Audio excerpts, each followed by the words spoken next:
If you've been feeling the pinch of planning meals, especially with summer in full swing, trust me, I get it. The pressure of making nutritious meals that your little ones will actually eat and doing it all while managing a packed schedule, it can be overwhelming to say the least. That's why today we're diving into 5 practical strategies to simplify your summer meals. It's my hope that this episode will help you take the stress out of constantly deciding what to make for the kids so that there's a sense of predictability to your kitchen and sanity in your schedule as well. By the end of this episode, you'll be armed with the actionable tips you need to make meal planning less of a chore and so much easier. If that's what you need more of in your life today, you're in the right place. Let's simplify things together.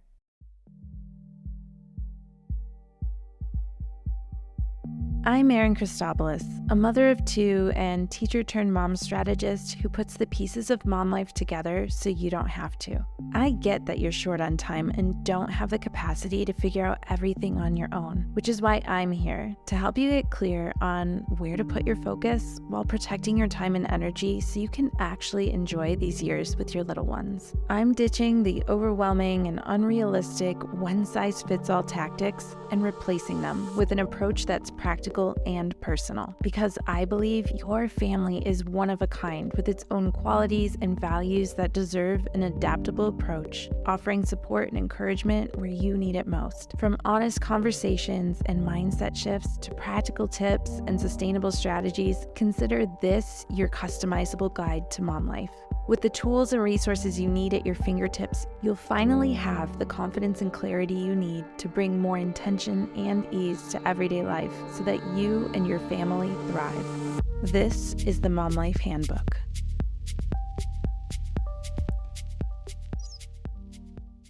If you've been feeling overwhelmed with meal planning lately, especially now that summer's here and the kids are home all day, believe me, you're not alone. As busy moms, we juggle a million things every day, and sometimes it feels like meal planning and preparation can become a full-time job all on its own. You're trying to make sure everyone's fed, it's nutritious, if it's your budget, and hey, wouldn't it be great if they actually enjoyed it too? So today we're going to take a big, deep breath and tackle this together. We're going to simplify summer meals in a way that aligns with your family's needs and your lifestyle. We'll look at how to understand your child's nutritional needs, not in a way that's rigid or restrictive, but that gives you the flexibility and peace of mind you need. We'll discuss how to choose nutrient-rich, seasonal ingredients that'll satisfy your little ones, and even how to make one meal that the whole family can enjoy. Yes, even if you've got selective eaters on your hands.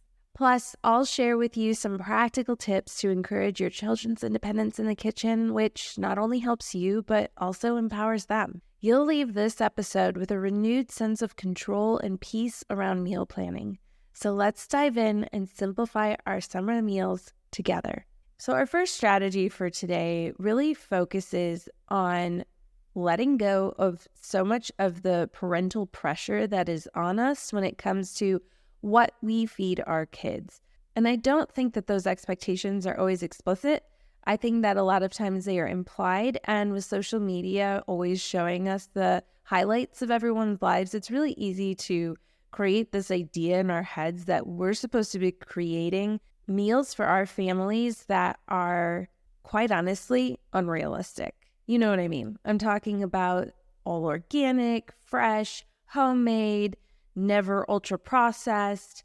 I think that is such great aspiration, and I appreciate the inspiration, but I also want to start off today with a very simple strategy of really calming your frame of mind in terms of, am I doing enough as a parent when I'm feeding my kids? Are they getting what they need? Am I doing enough for them? And that's to know your child's nutritional needs. I recently started working with a dietitian for supporting Stella's growth and development. When I sat down with the dietitian, I started, sharing everything that I've been making at home and, really talking about, I really prioritize protein at each meal, and I'm trying to make sure that things are balanced. And It was so eye-opening to hear from her. And actually, I was probably worrying way more about things like protein than I really needed to. Now, again, I am not a nutrition, and you should inform your own nutritional decisions about your children in alignment with guidelines from, say, the CDC or your pediatrician, or even maybe a dietitian or a feeding specialist could provide to you. But in general, she said, Stella only needs 3 to 5 ounces of protein a day. And when you think about that, that's about the size of one adult's palm of their hand. If I'm dividing that up over 3 meals and 2 snacks in a day, I don't have to worry too much that she's not getting enough protein. She's definitely getting enough protein in the day. So I thought that that was so eye-opening, and it also helped me to just stress a little bit less about, oh my gosh, did they eat enough at each meal? Really, my kids are doing just fine. So I thought I would share what Mayo Clinic's recommendations are for kids who are my kids' ages, which are 6 and 8. And then I'm going to link to that in the show notes in case you would find that helpful as well. I am also confident that if you reach out to your pediatrician, they will be able to give you the document that they recommend that you follow. So for my kids, like I said, it's 3 to 5 ounces of protein a day. So it's about the size of your palm. 1 to 2 cups of fruit a day. So a cup is about the size of your fist. So 1 or 2 of those a day. 2 cups of veggies every day. Again, 2 fistfuls across the entire day. 4 to 6 ounces of grains. Again, that's just about the size of your palm. And then up to 2.5 cups of dairy, or as my pediatrician told me for, say, Theo, should be about 4 servings of dairy a day. Now, obviously, there are a range of opinions on whether you should be feeding dairy to your kids or not, and I'm not here to say whether you should or shouldn't. I have one child who's allergic to milk, so I'm not necessarily saying that what you should or shouldn't feed your child. Same goes with, when we're talking about protein, we're not talking about necessarily meat. I know that there are plenty of people in my life whose children are vegetarian or vegan, and I think that there are ways you can work with your child's medical team to ensure that your child's getting what they need. So I recommend you reach out to your child's pediatrician and just ask, how much of these types of foods should my child be getting at this point in their development, at this age, at the stage that they're at, and they'll be able to help you really understand what your child's unique needs are. And again, I think you're going to be surprised that they actually don't need as much as you'd expect. I think we're used to looking at it through the lens of what a grown-up needs, and really a child's developing body is so different. So just know that starting with this baseline strategy of really understanding what your child's nutritional needs are will really help you probably relieve a lot of the pressure that you're feeling, because chances are you're already really hitting those minimum marks on a day-to-day basis for your child, that overall you can have the peace of mind that their development will be appropriately and adequately supported. I think it also helps give you this peace of mind that, even if your child doesn't hit these marks every day, usually it's going to balance out over a week. I even find too, anecdotally speaking, that my kids tend to have this kind of ebb and flow with how they're with their eating patterns. So I notice, especially around growth spurts, that there tends to be, my kids are eating a lot and they're sleeping really well, and then they kind of have this growth spurt, and then it kind of goes to like, all right, they don't need as much sleep, they don't need to eat as much. I think that in general, if you just have this sense of what your kids need, you can really just let go of a lot of the stress that's kind of hanging over your head. And I think that in turn, that helps you simplify your meals, because you have this peace of mind, like, all right, at least, I know my child is getting what they need. And I think that that's our biggest worry of all. So having that information in the back of your head is going to calm a lot of those worries. Strategy number 2 then is, now that you know what your child needs on a day-to-day basis, I want you to start planning your meals around seasonal ingredients that are also nutrient dense. This strategy has been a game changer in simplifying meals in my own house, as well as then promoting healthy eating habits. So by choosing meals that are focused on seasonal ingredients, I have the peace of mind that they're accessible, they're usually more cost effective, they're often fresher, tastier, I can even find them locally oftentimes. So I find that by focusing on seasonal ingredients, you're not only going to be saving some money, but you're also going to have the convenience of not having to go to 3 different stores to find what you need. And then also, it's going to taste really good. So your kids are going to be more likely to actually eat what you've bought. You're also going to find that when your kids eat those foods, they're going to be feeling satisfied longer. This is going to help curb that constant snacking that I feel like happens especially in the summertime. When your kids are home all day and there's not as much structure and sometimes boredom even sets in, you may find that your kids gravitate toward this like pattern of grazing all day long, where if you can consolidate a lot of their intake with some really nutrient-dense, high-quality foods as opposed to ultra-processed foods, they're going to be fuller longer. And you know that they're getting all the vitamins and the minerals and all those micronutrients that they need as well to help support their growing, developing bodies.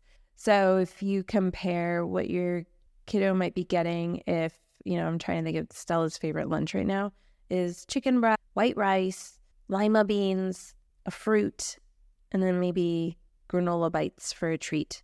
If I compare that with one of her other favorite meals, a hot dog on a white bun, potato chips, and some Oreos, she is going to be so much hungrier, so much faster after she eats that hot dog meal as compared to the more balanced meal that's nutrient dense. Now, are there times where she has the hot dog meal?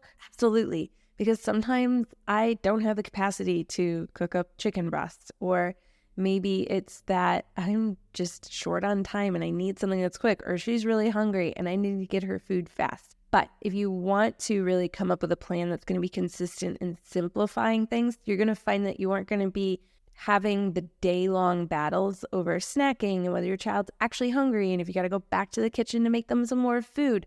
If you can start with some solid structures for your core meals each and every day. And what I love about this too is this approach of using seasonal nutrient-dense ingredients for the bulk of your meals for your family is that it's creating sustainable, healthy eating habits that are going to carry your child through the course of their lifetime, which I feel like I always like to look in the moment, but I always like to think about the long-term gains as well. And I really feel like showing your kids what it means to make balanced choices with our food is really important. So really setting a tone through meals that are focused on these seasonal whole food ingredients is really important.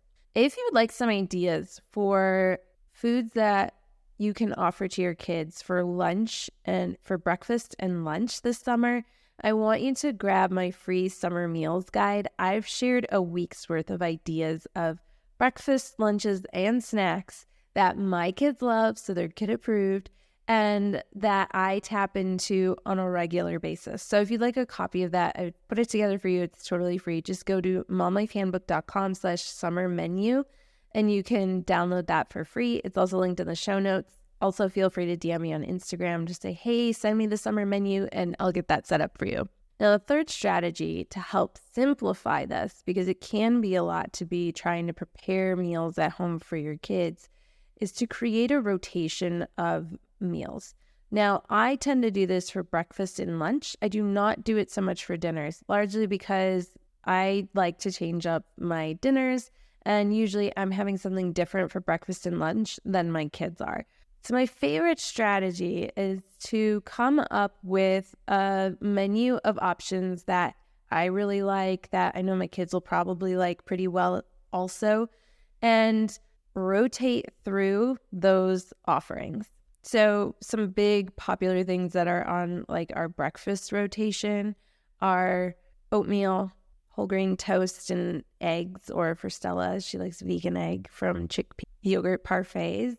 And I usually plan about 2 weeks worth of breakfast, and then we just rotate through them through the whole summer. And that really makes it easy for me because I know what to expect. I know what I need to order for the groceries every week. And this predictability is something that my kids really like too. They like knowing when they're going to have, whole grain waffles. Like they look forward to that day, right? They actually look forward to oatmeal day too. So you start to see that you can introduce a variety of different types of foods across the days, but you can always come back to them. And I think that that's helpful for our kids to be able to become familiar with certain foods, to have that repeated exposure, which we'll talk about in a moment. But kids thrive on a sense of structure. And that even comes with knowing, like, all right, well, what am I going to be eating for my breakfast? I know my kids, if they've been in a pattern of eating the same thing over and over again, and then I switch it up on them, like, oh man, why do I have to have this? And it's not even that they don't like the food, it's just that it was a change, right? So I don't like my kids getting too stuck on one thing, because then they're not eating a variety of foods, which is really important. But I find that if I can even just rotate the same things over the course of a couple of weeks, it kind of creates a good rhythm for all of us. Now, I did share with you more information about how I set up this rotation and how I've set this up for our household in a quick mini training that's included with that free summer menu that I shared about earlier. So if you do want to grab that and learn more about how I do menu rotations, you can just go to momlifehandbook.com/summer menu to download that for free, or go ahead and click the link in the show notes. It's there waiting for you. Are you feeling like you can never quite get everything done in a day? Me too, mama. That's why I created a free downloadable guide full of practical strategies to help you get the most out of your day. 5 Productivity Secrets for Busy Moms is the practical guide you need to finally start getting the most out of your day without compromising on time with your family. Head to momlifehandbook.com/productivity guide and download your free copy today. Now, our 4th strategy is to make one meal for the whole family to enjoy, regardless of their taste preferences.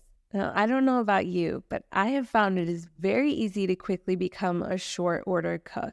Even just navigating Stella's food allergies and some of my own sensitivities, I already have to make some adaptations usually to one core meal that I'm making.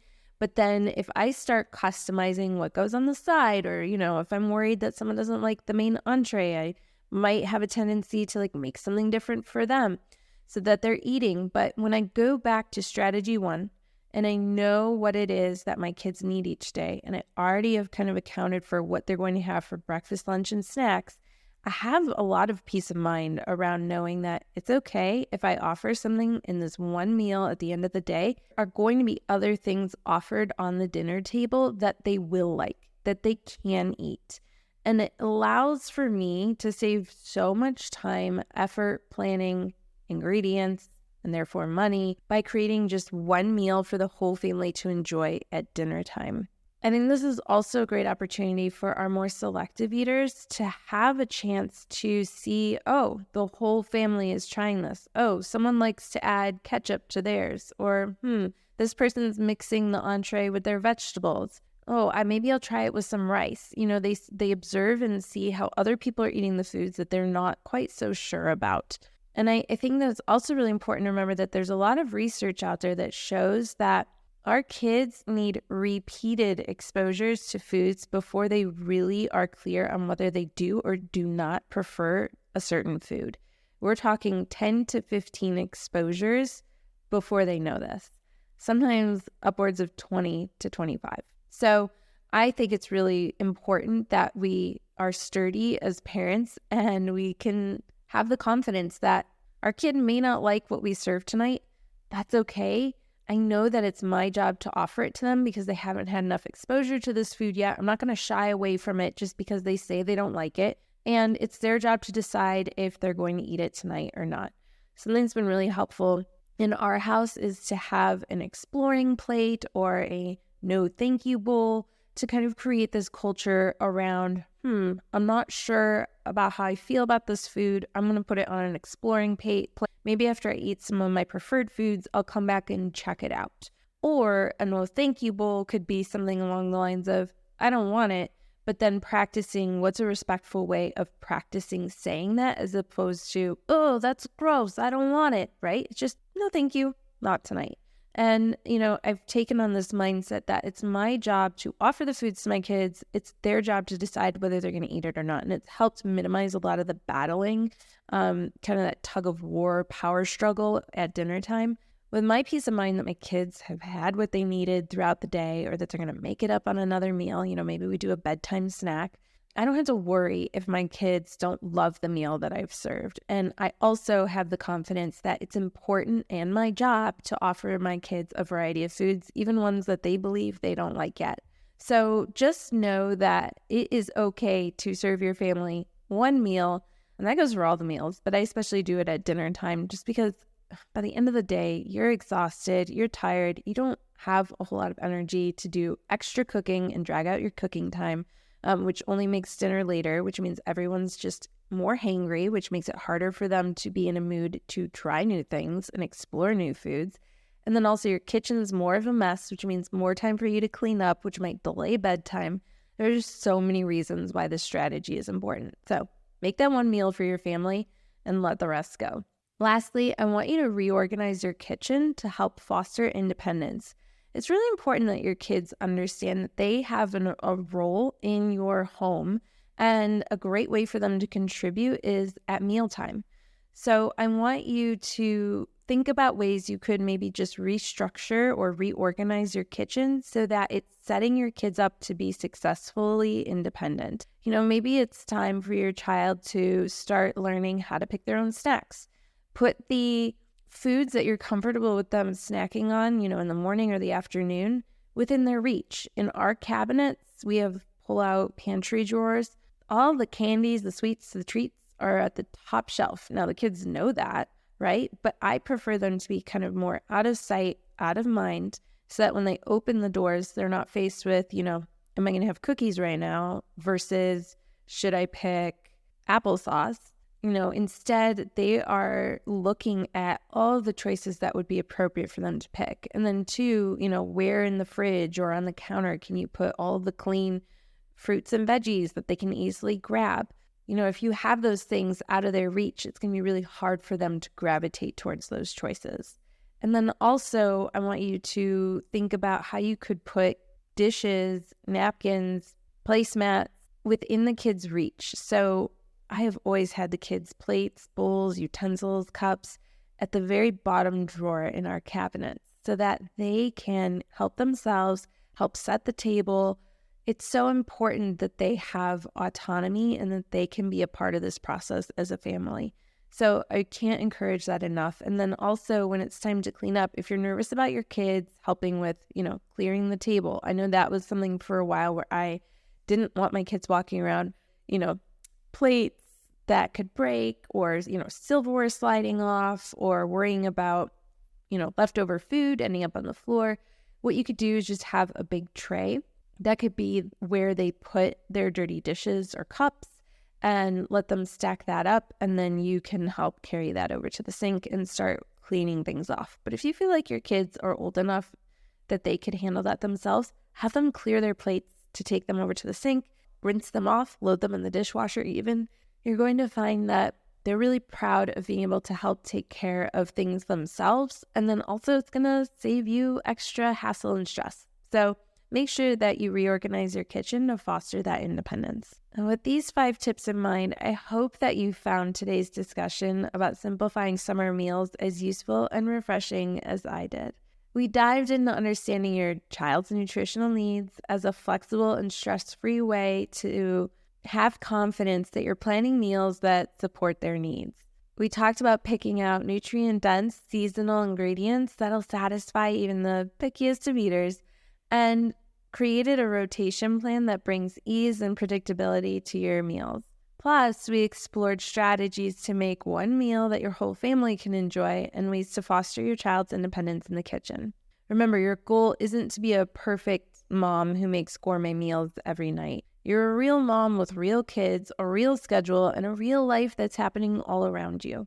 Your aim is to simplify your approach, reduce the stress, and yes, enjoy the process. Because feeding our families is one of the many ways that we express love for them.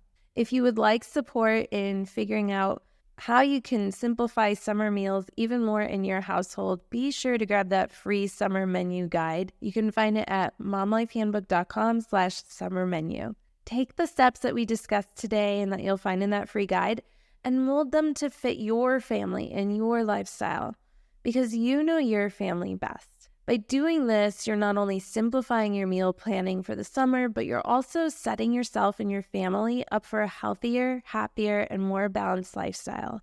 And if you found any of these strategies really helpful to you, will you please let me know? Head to the show on your podcast platform and leave a review. Just simply say which strategy you found most helpful in this episode. I love having that feedback and knowing what's meaningful to you. It helps me create more episodes like this that are going to feel supportive to you.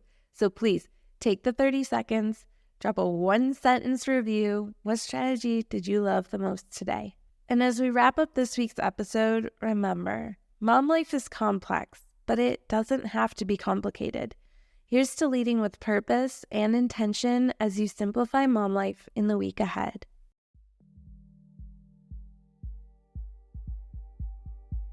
You've just finished another episode of the Mom Life Handbook podcast. Remember to check out the episode description for all the important links and highlights from today's show.